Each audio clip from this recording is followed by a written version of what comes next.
Hello, everyone, and welcome to today's Fairfield County's live webinar on win-win problem solving, which is sponsored by the Monroe Chamber of Commerce and the Monroe Library.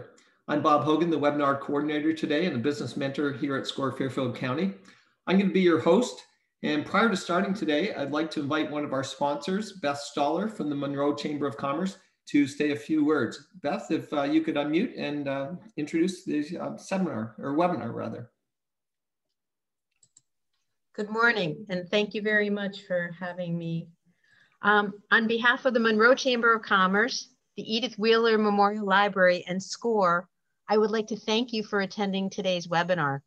Our three organizations have been partnering together for over 3 years now, and we've had the pleasure of providing you with many great speakers on topics that keep you up and running in your day-to-day business.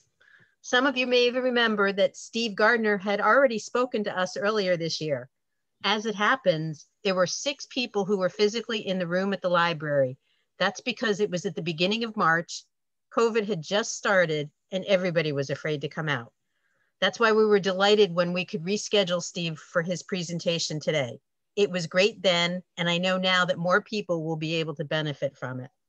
Of course, our hope is that we'll be able to, once again, meet in person at the library, share a slice of pizza, and network with one another next year sometime. But until things are safe for us to do that, we thank SCORE for this technology that allows us to continue bringing you some great programming. So I hope that everybody enjoys Steve's presentation today. And back to you. Thank you, Bob. Great, thanks, Beth. And prior to presenting Steve, I'd like to just say a few words about SCORE. SCORE is a nonprofit national partner of the SBA, and locally here in Fairfield County, we have over 130 volunteers with a wide range of industry, process, and subject matter expertise. And we offer 3 primary value-added services to small business owners. First of all, we offer free one-on-one counseling, which can be by face-to-face or actually in these times, video, telephone, or email. And you can access that by clicking the bit.ly link that you see on the screen, or you can go to our website and ask or click on the request a mentor link at fairfieldcounty.score.org. We also offer a wide range of educational programs, about 150 during the year. Normally they're in-person times, but today in the pandemic times, everything is online and you can get them also on demand from our website. Thirdly, we offer extensive resources on our website, including access to a network of subject matter experts. Our next live webinar will be on Thursday, October the 22nd at noon, and the topic is Preparing Your Business for the Post-Pandemic Future, Changes You Need to Make Now, with Cliff Enico presenting. And you can find more specifics on that on our website, fairfieldcounty.score.org. And as I mentioned earlier, if you're on our website, we have a large number of on-demand webinars that have been archived on a wide range of business topics. We have set aside time for Q&A at the end of the presentation today, but I know Steve will also encourage questions throughout the presentation, and you can submit those in the chat box, which if you hover in the bottom of your screen, you can type those in at any time. Our webinar will end sharply at 1 o'clock to respect your time, and the session is being recorded and should be available in about 48 hours on our website. It is now my pleasure to introduce our speaker today, Steve Gardiner. Steve is president of Gardiner Associates, and his firm specializes in leadership development, conflict resolution, team performance improvement, change management, and rapid coaching. Prior to forming Gardiner Associates, Steve spent 13 years at a $2 billion pharmaceutical company. He has conflict resolution credentials from Harvard, Cornell, and Eckhart College, and an MA in conflict resolution from Union Institute and University. Steve, it's all yours. Hey, Bob, thank you very much. And Elliot, who is arranging things behind the scenes, I really appreciate it. And Beth, thank you for the Monroe Library connection.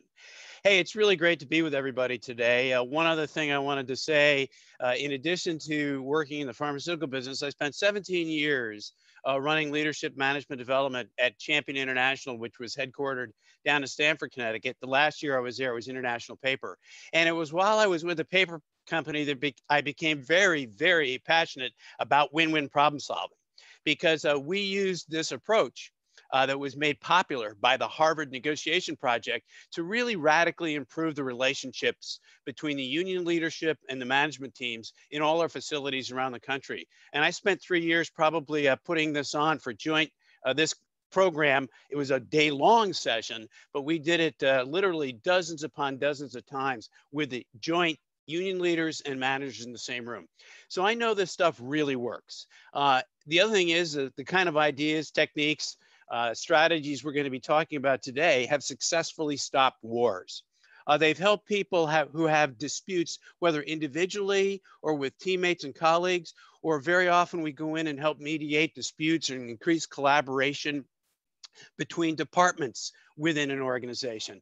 It's incredible the uses you can find with this, with your friends, your neighbors, your organizations. Done a lot of work with schools, and also, believe it or not, have had to mediate disputes between members of the clergy in various religious denominations. So here we go. Let's see if we can get going and have some fun. My hope is that you'll be able to walk away with at least one idea that you'll be able to apply immediately.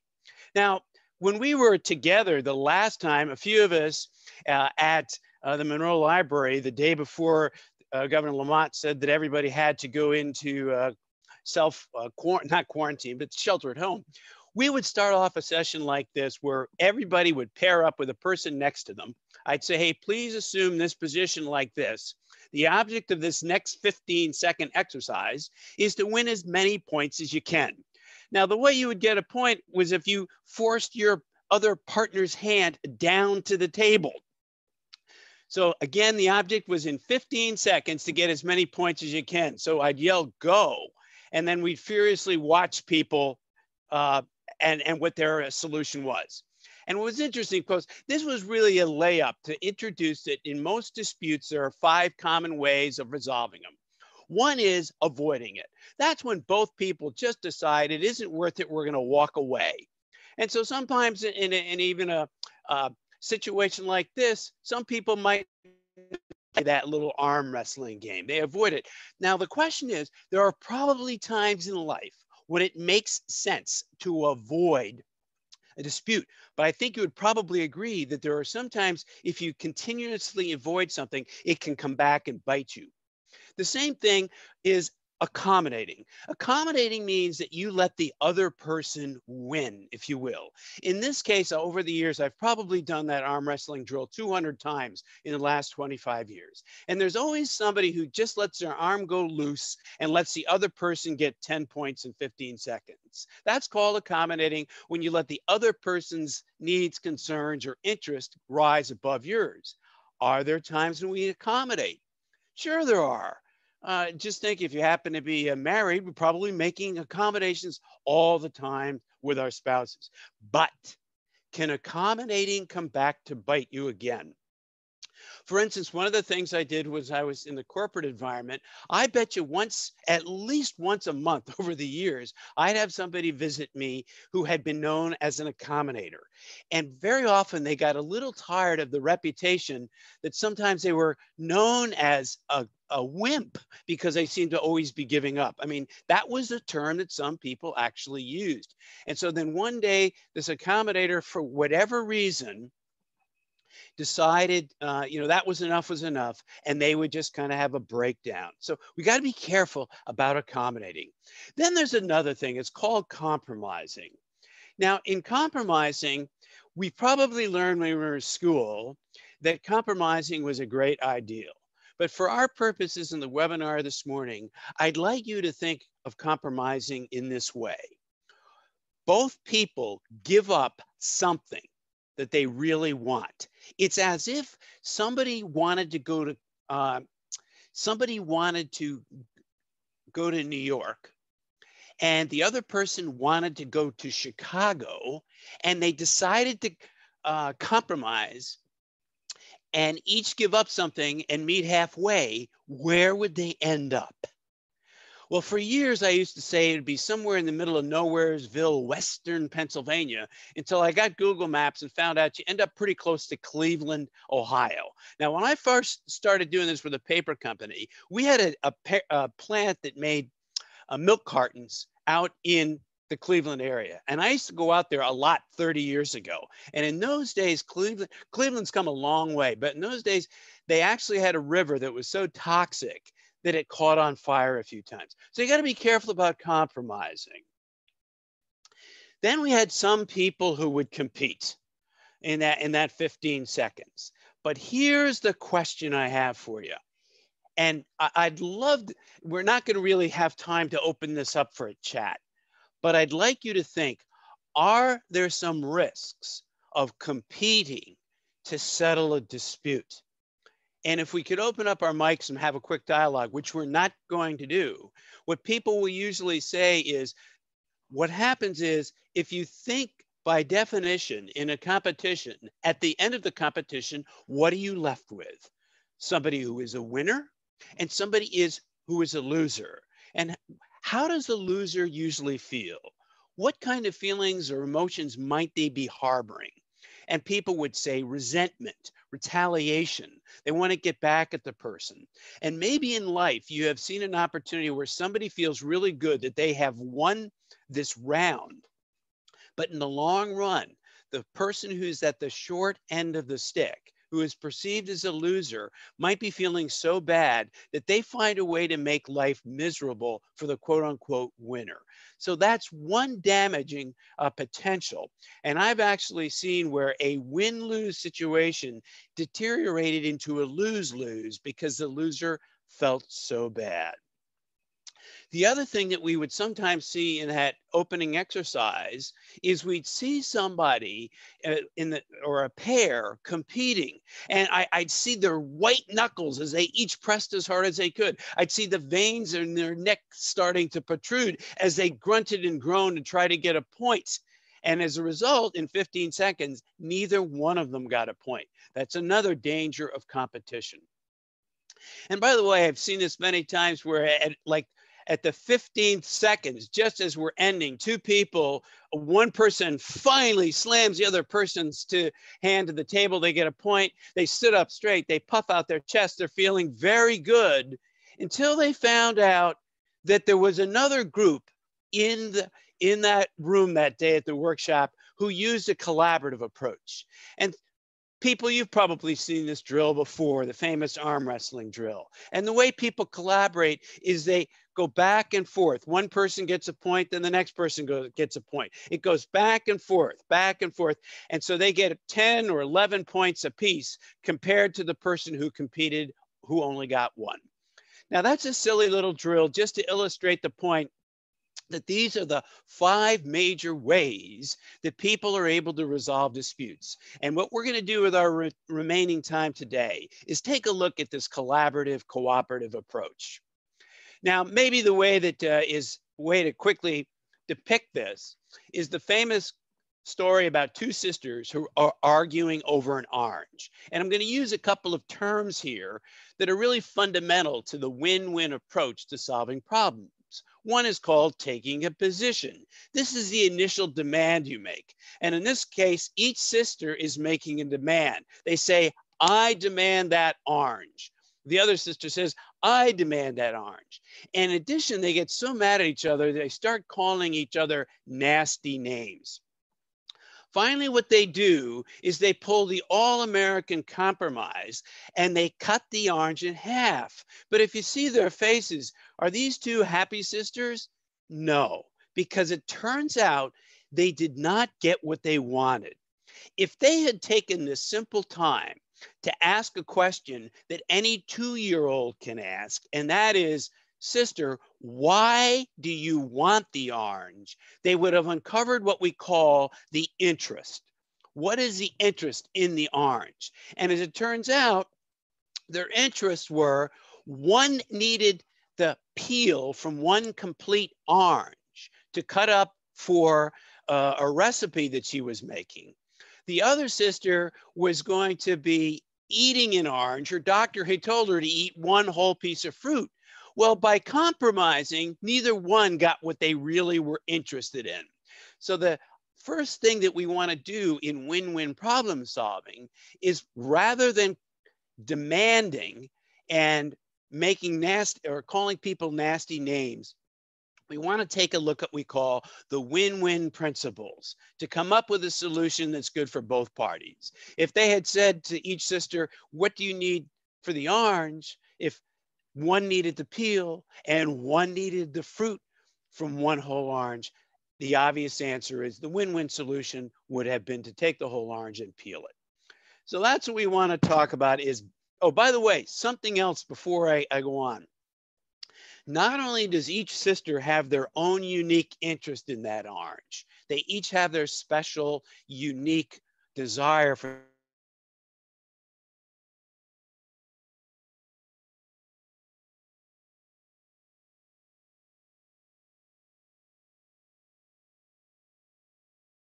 that orange. They probably also share some, they're creating, sustaining, building, or repairing the relationship. In the case of these, I think you may be losing me. I just got a message that my internet was unstable. So I'm going to pause just for a second. Elliot, can you type in and let me know if you can hear, as soon as you can hear me? It's Bob, Steve. I can hear you now, but we did lose you for just a few seconds, but you're good now. It's okay. Sorry about that. I don't know what happened.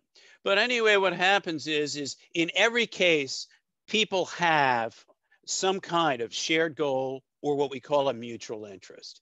In this case, they also have a mutual interest in probably agreeing to some kind of problem-solving approach, because today the argument was over the orange, but in all likelihood, they're going to have arguments in the future, and they want to handle them in a good, productive way.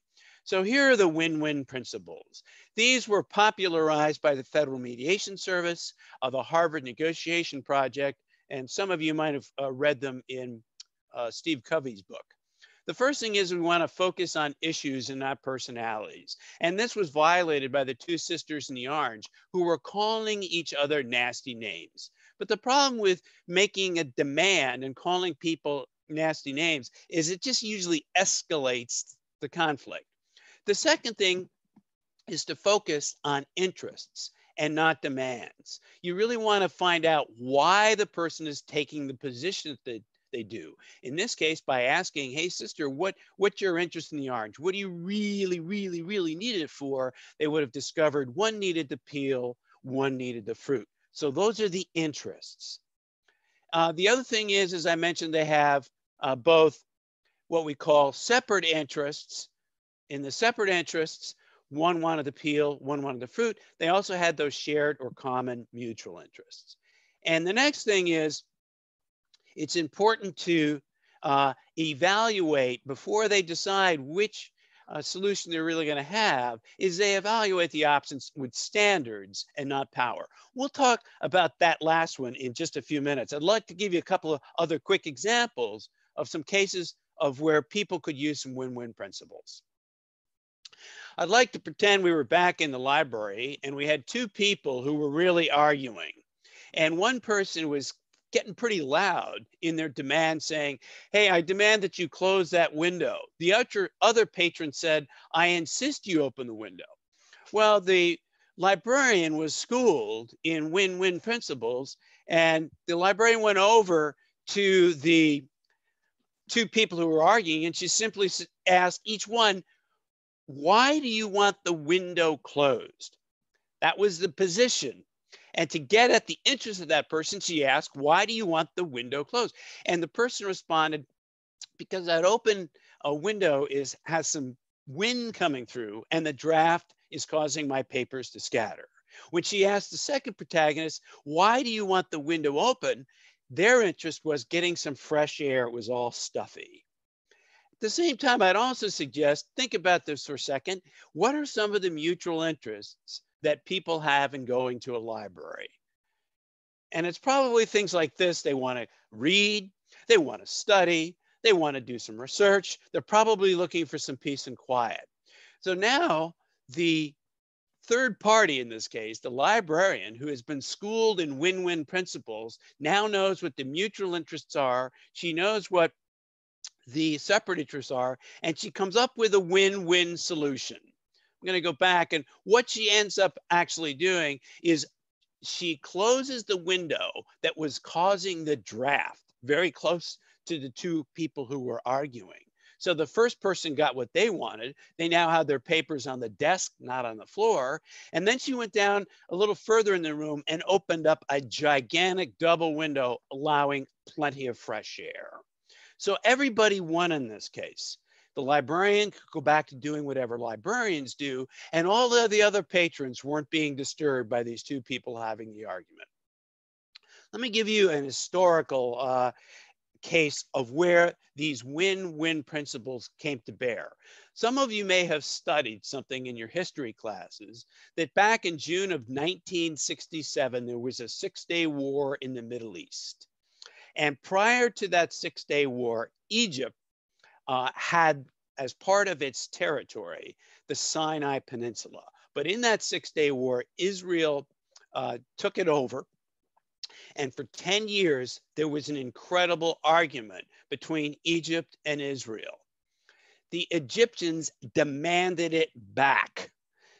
That was their opening position for 10 years. And Israel said, not an inch. Well, what happened was one of the people that was one of my mentors and coaches was Roger Fisher, who wrote the book Getting to Yes and also helped start the Harvard Negotiation Project.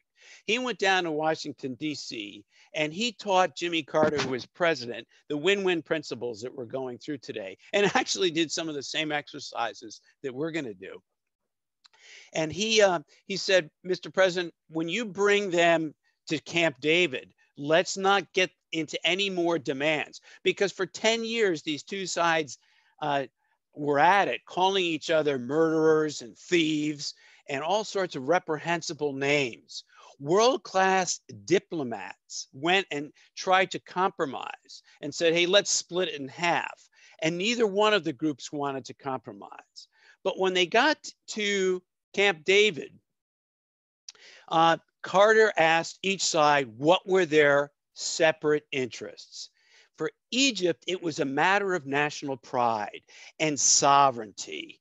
They had said that since the days of the pharaohs, the Sinai had belonged to them.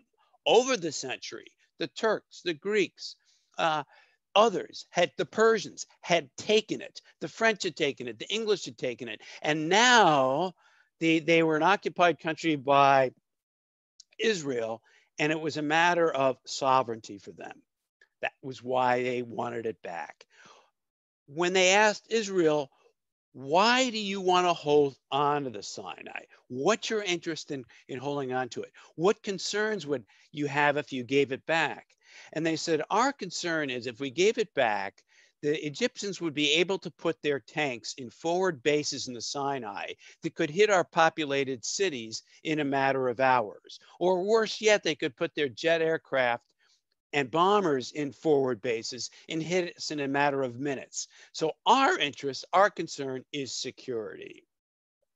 Now, again, one of the things that Carter did is he had them spend some time identifying their mutual interests. And think about this.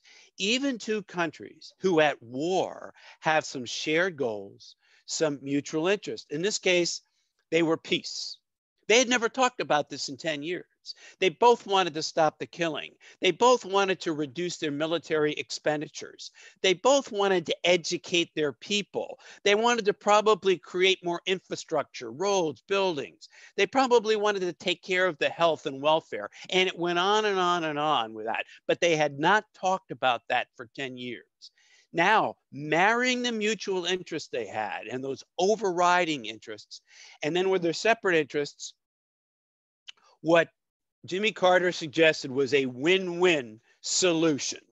And it was this, that Egypt would get the Sinai back. So if you visit Egypt today, the flag of Egypt flies over the Sinai. And Israel got its interest taken care of because the agreement said that Egypt could not put those air bases there. They could not put their troops close to the border. It had to be demilitarized. So that win-win solution stopped the fighting, led to the peace agreement, and everybody ended up getting the Nobel Peace Prize. The same thing, I stress these for a reason. So there you see Jimmy Carter and Anwar Sadat, Menachem Begin hammering out the Camp David Accords, the first Accords, the first peace settlement in the Middle East. That same kind of process was replicated in Northern Ireland when Ian Paisley on the left, who represented the Protestants, and Jerry Adams, who was the president of Sinn Féin, they came up with an agreement using the win-win principles, and it was facilitated by, his name escapes me right at the moment, but I want to refer to him a little bit later. The same thing was used when Nelson Mandela was getting ready to be let out of jail. He was the president of the African National Congress.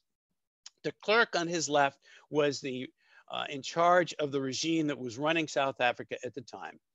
Roger Fisher of Harvard and his co-author of Getting to Yes, Bill Urey, went down and worked with the clerk and his leadership team, and Mandela and his leadership team, taught them the win-win principles, used some of the same activities we're going to do in just a few minutes.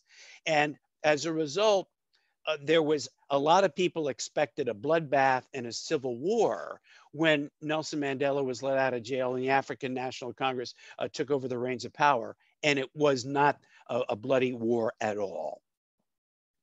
And the whole reason why I mention these folks is this.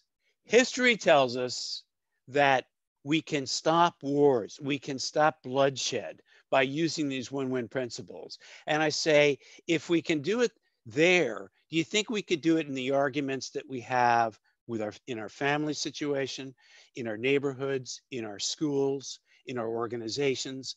I've seen this win-win principles used to settle disagreements between customers, clients, and people who are their service providers. I've seen this resolve disputes between homeowners and plumbers and electrical contractors. I've seen it used to settle disputes between all sorts of people in every kind of store you can imagine. Roger Fisher says, I was very lucky in my career to spend 3 days with Roger Fisher going through a program up at the Harvard Negotiation Project. And at lunch one day, I said, what's the most important skill for win-win bargaining, win-win negotiating, win-win problem solving? And he said, without missing a heartbeat, he said, you've got to be able to listen. So one of the things that we would do, and if any of you here were at the Monroe time when we did this live, what we did is we would split the group in half. And what we would do is take and put them in lines, if you will. So let's say we had 20 people in the room. I'd have a line of 10 and another line of 10, and I'd take the first person in line, usher them out into the hallway, and repeat to them a simple 5-sentence story. And I said, I'm only going to say this once, so listen very carefully. And then each one of those people went back to their respective lines. And they told the story to the second person in the line, and they just whispered it in their ear. So only that second person could hear, and they could only say it once. And the person who was receiving the message couldn't ask any questions. They just had to turn to the third person in the line and say it. So you can probably guess what happened. At the very end of the line, we'd ask the 10th person, hey, please repeat back the story. And you could probably guess the story was very, very unlike the story I had originally told. And we said, hey, don't feel too sorry about it, because the communication experts will tell you, as you're playing this little kind of game of whispering in something's ear, or even if you're talking out loud, there is a phenomenon called message loss. And that 40% of a message is lost by the fourth person. So what we have found out is it's really important at some point to have a class in listening.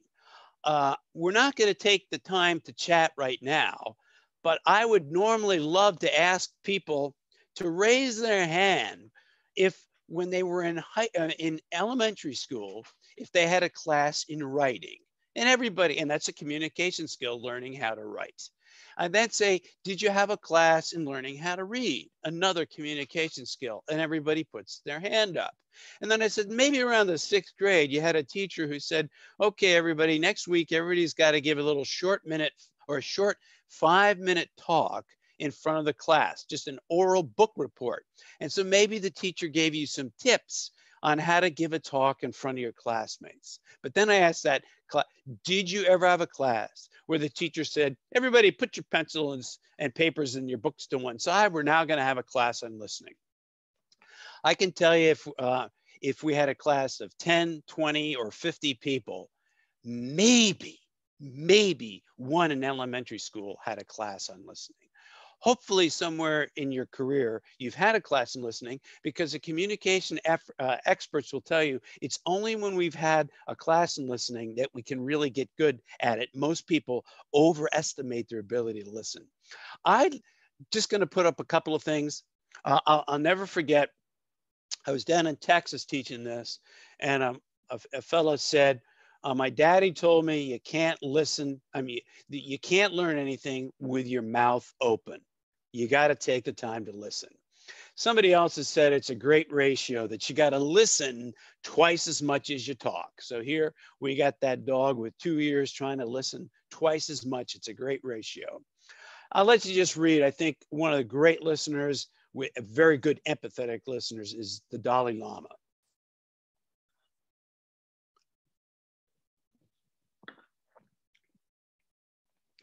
Here is one thing I would love for you to do.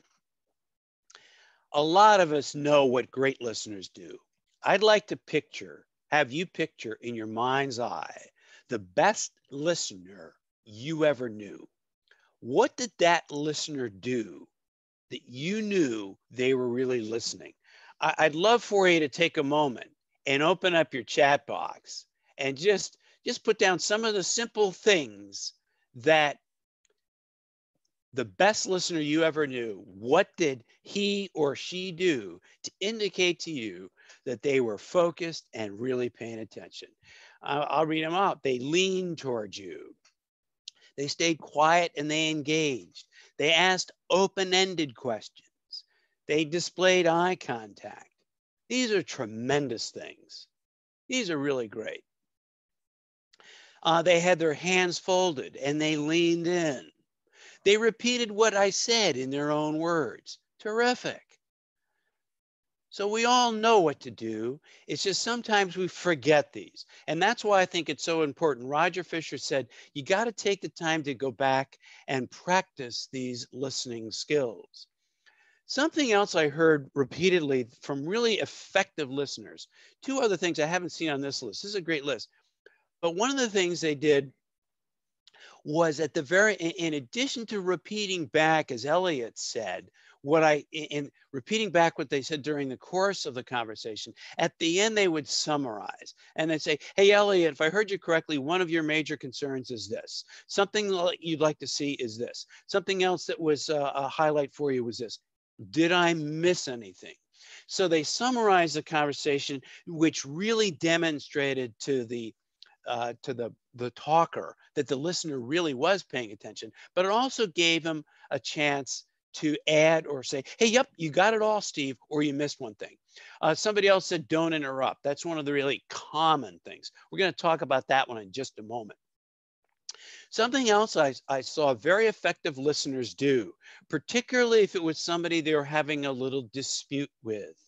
They would say, hey, Elliot, sounds like you and I are having a little disagreement. I really want to chat with you about that. Oh, would you mind? You're bringing up some really good points. Do you mind if I just take a couple of notes? And again, that message was, hey, this guy's really going to listen to me if he's going to take notes. So thanks for participating and giving us your thoughts. The other thing I'd like to ask you is it possible to listen to two people at once? And this is something, if you ever get your team, your group, some people back together, you can try this little experiment. I've done this probably 100 times over the years. I'll ask for two volunteers who are pretty good, fast talkers. They'll come to the front of the room. Then we'll put a chair down between them and we'll get a third volunteer to sit between these two people. Whoops, excuse me. Went the wrong way. And we'll put a chair between those two. And then I'll ask the two people who are going to be talking. One talks into the right ear of the person sitting. The other person talks into the left ear. And I'll say, I want you to talk as fast, as rapidly as you can about one story for 15 seconds into that person's ear. And what I want you to do is say it loud enough so all of us can hear, but don't blow away the eardrum of the person who's listening. And we'd say, on your mark, get set, go. And I watch these two people and we'd all observe the reaction of the person in the center of the room listening, sitting in the chair. And here's the question I'd have for you. What was the most common word the listener used to describe their feeling of trying to listen to two people talking to them at the same time? Anybody want to venture a guess? What was the most common word that I've heard over the years from people? Just put it in the chat for a second. Oh my goodness. I hope I'm pronouncing your name correctly. Dana said confusion. Trevor said overwhelmed. Dissonance, lost, confused. Yeah, these are all words that we heard, but was absolutely incredible. I wish the heck I had absolutely kept track of these over the years, because Trevor, you win the free pizza today, if I had a pizza that I could really give to you, because overwhelmed was the word that we heard time after time. So one of the things that we find out is I would then say, let's pretend the person sitting in the chair didn't have two people talking to them at the same time, but only had one. We would still contend that person is listening to two voices. And obviously, one of the things you want to do is, I'm sorry, I just was reading something there in the chat. You might have to remute your mic, folks. Anyway, one of the things that I would ask is, what is the second voice? And we all know the inner voice that's going on in our own head. And what the communication experts tell us, probably the biggest impediment to effective listening is we're already thinking of our response as we're talking. So I'd like to give you a couple of examples in real life. One of the things, by the way, here's the takeaways, is it's really important to focus on what the other person is saying. You've got to be present. You really want to give that person 100% of your concentration. The other thing is you realize that you're always listening to those two voices, and somehow you've got to find a way, some kind of trick or some kind of mental mantra to quiet your inner voice. That's what I was leading to, everybody. I got a couple of real quick examples of people who actually worked on that. I knew one person who was vice president in American Express. He had 500 people working for him, and all of a sudden he started getting some feedback that he was interrupting them, he wasn't listening, and people were very angry at him. And so he was so perturbed by this, he decided to do something. Now, the mantra that he would say, he would use this every time as he was going into a room, whether he was there to talk to one person, 10, or all 500. And this worked for him. It might not work for you, but what he said as he entered the room was, I enter this room as the dumbest one here. That was his reminder to listen and not interrupt. Folks, again, it was maybe stupid and it would never work for you, but within 7 days, he started getting feedback. They said, hey, did you go to some kind of class? You have become an excellent listener. Blew me away. We had somebody else who was an extremely fast talker. He had the same problem. In his small office, he had a desk, and then a visitor could sit right across from him in the desk, and they'd have a conversation. But he started getting feedback from people that he was cutting them off. He wasn't listening to them. He was interrupting them. And he took this very seriously. And I said to this person, hey, just for fun, what kind of interests do you have? What do you do for recreation? What do you do to settle down? And he says, oh, I love watching old Westerns on TV. And so what we did is we got a picture like this of a stagecoach, a driver and 6 horses, and we pinned this picture on the wall so it was right over the head of his guest. So as he's giving eye contact to the guest, he'd see this picture of the stagecoach driver kind of yelling, "Whoa." It was his reminder, ladies and gentlemen, to be quiet, not interrupt, let the other person talk. Crazy, but within 10 days, got the same result. People started saying, "Hey, did you go to charm school? You become an exceptionally good listener." That won't work for you. You got to find your own mantra. It worked for him. I go over this just because, ladies and gentlemen, what we all too often find, particularly when people are not seeing eye to eye, is they're not really listening to the person. They're getting ready for that person to take a breath so they can fire back their response. Last quick one I have on this was some of you on the call may be around long enough to remember Stephen Stills. And he had a great best-selling song. It was called "Love the One You're With." So we had the same, had a person who was guilty of interrupting people. We found out he loved Stephen Stills. So we put a picture of Stephen Stills up there, but we asked him to hum anytime someone was about to come into his office or he was about to leave his office and have a difficult conversation, he would hum the tune instead of "Love the One You're With," "Listen to the One You're With." And that worked for him. So folks, the reason I go through all of this is you probably have to come up with your own way to remind yourself. A second thing I've really seen effective listeners do is they follow the advice of Saint Francis of Assisi. They seek first to understand and then be understood. And what he said was, "Grant that I may not so much seek to be understood as to understand." And it's a great way to discover interests. This particular phrase was taken on by Steve Covey, and it became a real mantra for him and became a whole subject in his book of seeking first to understand. And the way that works, everybody, is simply this. Let's say Elliot and I were having a disagreement. I started to do this a few moments ago.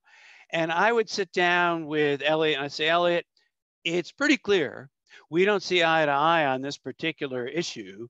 Could we agree to keep talking until we come up with a solution that's good for both of us?" And 99 times out of 100, the person would shake their head yes. And then I would say, "Elliot, I want to make sure I really understand how you feel about this, what your interests are. What is it you really, really want? What your strong desires are? Could you tell me what's on your mind?" So at that point, I'm asking him for his separate interests. He comes up with all those, and I'm going to use all those great listening tips that you all mentioned a few moments ago. I'm going to listen empathetically. I'm going to respond back. I might even respond back and say, "Hey, it sounds like you're really upset about this," or "It sounds like you're very concerned." And so that's an indication that not only am I listening to what he is saying, I'm indicating to him I have a sense of how he feels. And at the very end, I might sum it up and say, "Hey, this is what I heard you say. Did I miss anything?" So I have not responded one word of my own feelings or interests. I've let him go first. And now, folks, I have now got down all of his interests. And my hope is that he gives me the opportunity to share mine. But what happens if he just says, "Steve, I don't have time to listen to you," and he just walks up and walks away?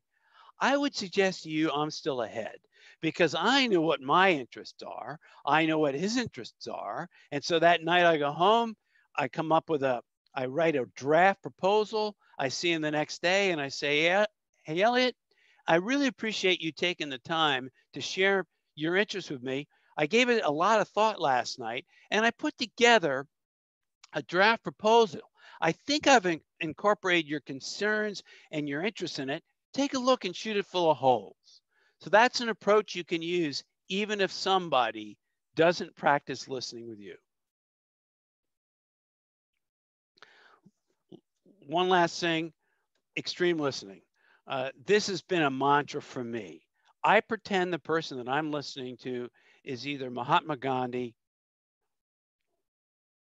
and I certainly would never interrupt him.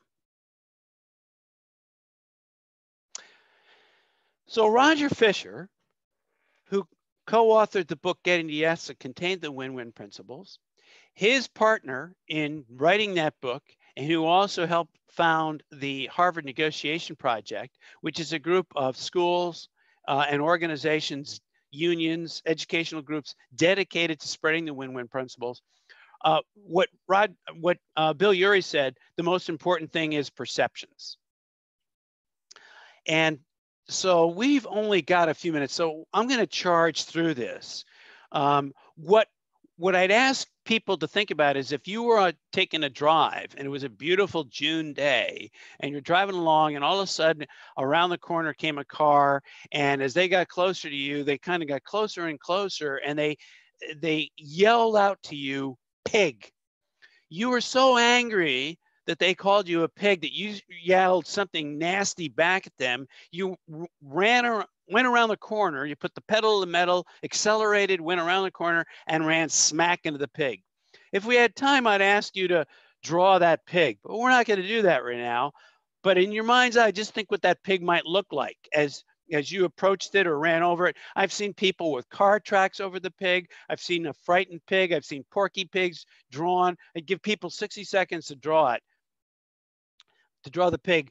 But does anyone ever have a picture like this? I remember seeing this one time, and what somebody had done is they'd drawn a picture of a law officer. And so in fact, that person's perception was they weren't calling you a nasty name. They were warning you that around the corner was the long arm of the law. There was the state police. There was the highway patrol. There was the county mountie. And back in my day, a lot of people called the police pigs. We already know that everybody sees things differently. Police know that if they come upon a scene with 4 witnesses, they're going to get 6 versions of the accident, the 4 from the witnesses and 1 from each driver. One of the things is a tenant and a landlord may see a situation completely different. For example, the landlord might say, hey, the rent has not been increased for a long time. The tenant's perception is, hey, the rent is already too high. The landlord might say, with other costs going up, I need more rental income.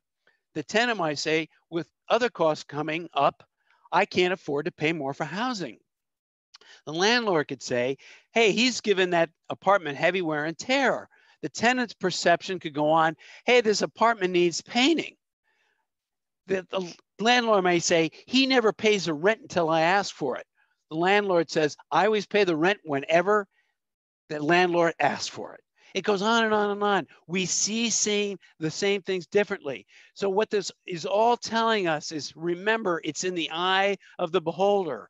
I may say that I'm delegating effectively. You may say I'm shirking my responsibility. I may say I have all the answers. You may see I'm arrogant. I may perceive myself as giving you helpful comments. You may see me as butting in.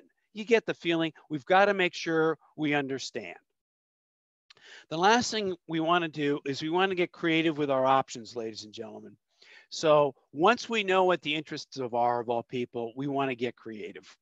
One of my favorite advertisements was when they were doing the light beer commercials.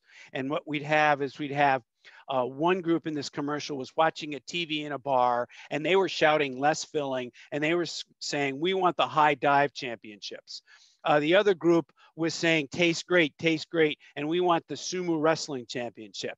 And what the bartender does is he smacks the beer bottle down, and it changes to the TV station, and they announce, hey, welcome to the sumo wrestler high diving championships. That's what we want to do. We want to find out if we can come up with situations that are good for both parties. I'm going to leave it there, folks. And I just want to say that effective negotiators, this research gets printed up every year, that people who use the win-win problem-solving approach, they usually come up with twice as many options. They usually have 3 times more common comments about shared mutual interests or common ground. Something else is they have twice as many comments about long-term issues. They're more likely to share their perceptions, their feelings, their beliefs, and their motives. They ask 2.5 times more questions. That comes out year after year. So we wanted to make sure that you had some time. I would love to entertain any questions. Could you please, if you've got questions, put them in the chat box. I'm going to open that up. That's great. Thanks, Steve. Yeah, we will use the rest of the time for questions. So as Steve mentioned, you can, if you want to access the chat box, just hover on the bottom of your screen and please type them in. We'll take as many as we can in the next 10 minutes or so. And just while we're there, Steve, the first one is from Dina. How can you be sure when you ask that you are getting the automatic needs, wants, and the response from the other party? Sometimes I think they either don't know what they really want, or what they want may be detrimental to you, and they are not likely to share that with you. Yeah. Hey, great question, Dana. What you really want to do is to the best of your ability is to play back to them if they don't really know what they really want, is just play it back and they say, hey, if that's what you really want, is there anything behind that? And it's just like, and I go back very often, I go back to the simple analogy of the two sisters in the orange, that they both demand the orange, but what they really want, and I just replay it that way. The other thing is when they say what they really want, they might construe as being detrimental to me, and they might not share that with you. What I would do is say, hey, listen, we want to do the very best we can on this issue. We want to approach it in a way that's good for you and good for me and for everybody who might be affected by this. So I'm going to open up and share with you what my deep desires are, what I really, really want is, what my interests are. And I'm hoping that you can do the same thing, because, the mind is like a parachute. It only works when it's open. So I'll open up and tell you what I'm all about, and let's see where we can go from there. Doesn't work every time, but I find time after time, if you role model authenticity, there's a greater likelihood. None of this stuff works all the time, but it really improves your batting average. Okay, that's great. I think this one's along the similar lines of the orange, and it's from NG. What do you do when two parties want the same thing as most important point, or one person just wants to hurt the other? Yeah, it's really tough if they both want the same thing. I say, hey, is there any way we could put our constructive, creative hats on and come up with a way that if we both want the same thing, is there any possibility we can find another way? For example, like both of them needed the whole orange. Well, is there any way that we can find another orange and you can do your recipe tomorrow? And so we look for alternative ways. That's one thing. Is there anything, if I was willing to give you the orange today, would you help me find another one tomorrow? So I've seen that technique used. Doesn't work all the time, but it's worth a try. If somebody just wants to hurt you, that's really tough. One of the things which has gladdened my heart in the last 10 years is I see the win-win principles being taught in middle schools and in high schools. They're teaching these kids how to be peer mediators, and it's worked very successfully around the country. Unfortunately, I love sitting in on those folks with those as they're going through the training. Unfortunately, what's happened in some schools, it's been very good to settle certain issues, but when it gets to bullying and where people are really hurting each other, that's when the faculty has to step in, and that's when parents don't want their kids mediating these disputes. So if somebody just wants to really hurt the other person, one of the things we don't have time to do, and that's the fourth win-win principle. And that's when you're really trying to use objective criteria. And that's where you use the win-win principles to say, hey, listen, I am not going to be stiff-armed by somebody. I am not going to allow somebody to hurt me. I believe in the win-win principles, trying to get the utmost for you and trying to get the utmost for me. And so I'm going to judge any possible solution by objective criteria. And that's I wish we had some more time because we could really get into that where you don't let people beat you up. You don't let people say, take it or leave it. You don't allow a traditional hardcore bargainer to bowl you over. You say, I believe in principled negotiations. I believe in getting the very best for you while getting the best for me. All we can do is give that a shot. Okay, I think the next one is. There's one that's really a request, Steve, is do you have a list of references or sources for these ideas? Yeah, what I actually wanted to do is I've referenced the book Getting to Yes. Getting to Yes. It's subtitled Negotiating Agreement Without Giving In, written by Roger Fisher and Bill Urey. They are the ones that taught all those historical examples. It's an old book, but you can sit down. It's a breakthrough book that led to peace agreements, the settlement of disputes between many. So Getting to Yes.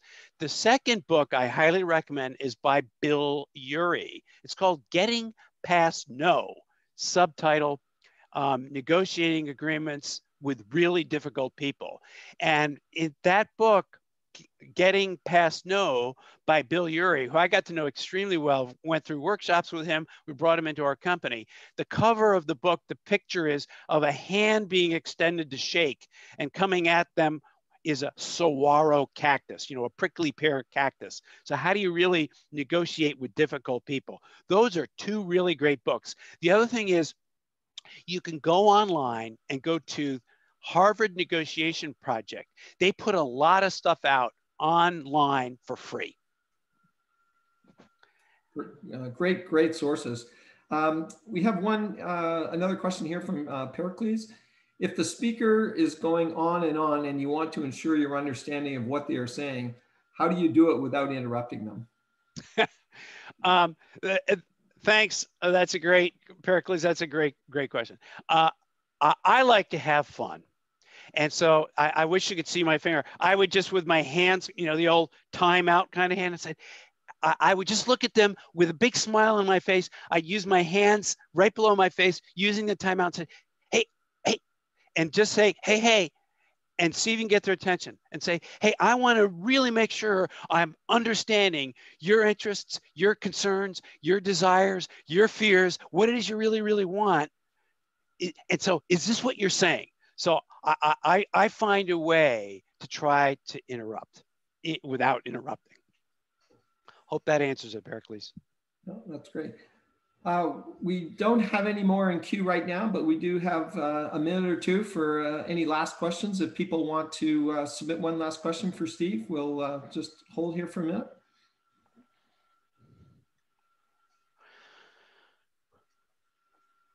But by the way, what I was one of the things that I'll end with this, if a question comes up, just shut me up, Bob, and I'll take the question. Actually, there is a follow-up from for NG. It's also many people say what they want, but what they really want is something else. They are not good at articulating their own wants and needs. This also speaks to what they want versus what they need.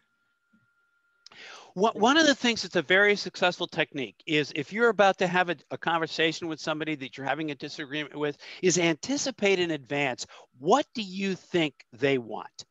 And there's two questions to ask. What am I asking the other person to do when I start talking about my interests, my needs? And what would happen to them if they did it? So there's two things there, I'm coupling them. One is if you write down ahead of time what you think the other person's interests are, you can go in and say, hey, Bob, I was given a lot of thought as I got ready for our conversation today about what you might be interested in. And I thought you might be interested in this. I thought you might be a little concerned about this. I thought you might have some fears if we went with my alternative of this. What is it that you really, really want? Have I missed anything? So I'm indicating to that person I've already thinking about their interests. And then I ask them, is there anything else? That's a technique I've seen used very, very successfully. That's very helpful. Unfortunately, that's all the time we have for questions today. And just want to remind people that the webinar has been recorded and the materials will be available in a couple of days on our website, fairfieldcounty.score.ca. score.org.